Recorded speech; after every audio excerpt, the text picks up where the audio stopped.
वापस खुश आमदीद लोग। एक और दिमाग को उड़ाने वाली जमीन की हकीकत से हैरान होने के लिए तैयार हो जाएं, जो आपको हैरत में डाल देगा। क्या आप जानते हैं कि पूरे निजाम शमसी में जमीन ही वाहिद जगह है जहां आप अंदर खुश की दिलकश खूबसूरती का मुशाहिदा कर सकते हैं। कौस कज़ा, रंगों की वो मशहूर कुन कौस देखने के लिए हकीकी तमाशा है। लेकिन क्या चीज जमीन को इस दिलकश वाकया का खुसूसी मेजबान बनाती है? ये सब सूरज की रोशनी, बारिश और जमीन के माहौल के कामिल इम्तिजाज पर आता है। जब बारिश के कतरे आसमान से गिरते हैं तो वो छोटे छोटे पुजमोहे की तरह काम करते हैं, सूरज की रोशनी को इसके मुतहर्रिक रंगों में मुंतशिर करते हैं। जैसे ही सूरज की रोशनी बारिश के कतरों से गुजरती है, ये एक ऐसे अमल से गुजरती है जिसे रिफ्लेक्शन कहते हैं।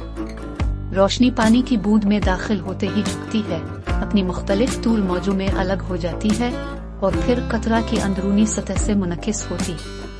एक बार जब मुनकिस शुदा रोशनी बारिश के कतरे से बाहर निकलती है तो ये रंगों का एक खूबसूरत दायरा बनाता है, जिससे कौस कज़ा की मशहूर शक्ल बन जाती है। और यहाँ आपके लिए जमीन की एक बोनस हकीकत है, बाज़ औक़ात अगर हालात बिल्कुल ठीक हैं तो आप आसमान को सजाने वाले रंगों के दो मुतहर्रिक कौसों के साथ एक दोहरी कौस कज़ा भी देख सकते हैं। लिहाजा अगली बार जब आप अपने आप को बारिश की हल्की बारिश में फंसते हुए पाएं तो याद रखिए कि जमीन के रंगीन तोहफे यानी कौस कज़ा के मुनफरिद जादू को देखना और उसकी तारीफ करना।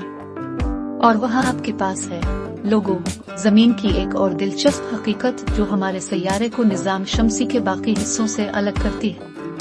मजीद ज़हन मोड़ने वाले हकायक और दिलकश दरियाफ्तों के लिए हमारे चैनल पर मौजूद रहें। इस सब्सक्राइब बटन को दबाना न भूलें और अगर आपको इस वीडियो का मजा आया तो हमें थम्स अप दें और तैयार हो जाएं, क्योंकि हमारा अगला एडवेंचर बिल्कुल करीब है। तब तक दरियाफ्त करते रहें और हमारे नाकाबिल यकीन सैयारे के अजायबात पर हैरान होते रहें।